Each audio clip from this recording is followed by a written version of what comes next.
Donc qu'est-ce que la technique du soufflet? Eh bien, une braise, des braises, si nous souhaitons qu'elles redeviennent feu, qu'elles donnent un feu pour se réchauffer, eh bien, nous avons besoin de raviver les braises avant qu'elles ne s'éteignent complètement. Sinon, il va falloir recommencer à zéro.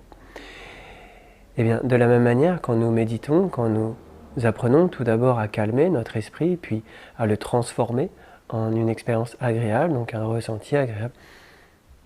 Tout dépend de l'objet sur lequel nous méditons, amour, compassion, et ainsi de suite. Eh bien, cette expérience-là agréable que nous apprenons à générer, à déclencher volontairement, il s'agit, au-delà de savoir la déclencher en méditation, puis en dehors de la méditation, mais il s'agit également de savoir la garder. Ouais. Et comment garder nos expériences? Eh bien, en les ravivant.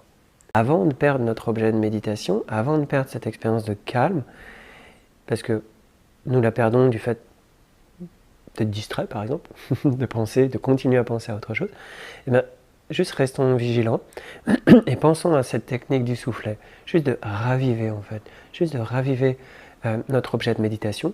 Comment? Parfois, juste en étant un tout petit peu plus attentif, ça va suffire.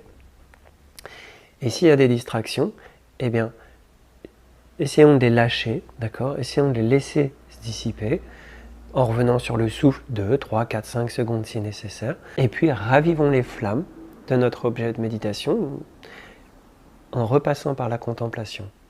C'est-à-dire que de nouveau, eh bien, nous appliquons le raisonnement que nous aurons utilisé au départ.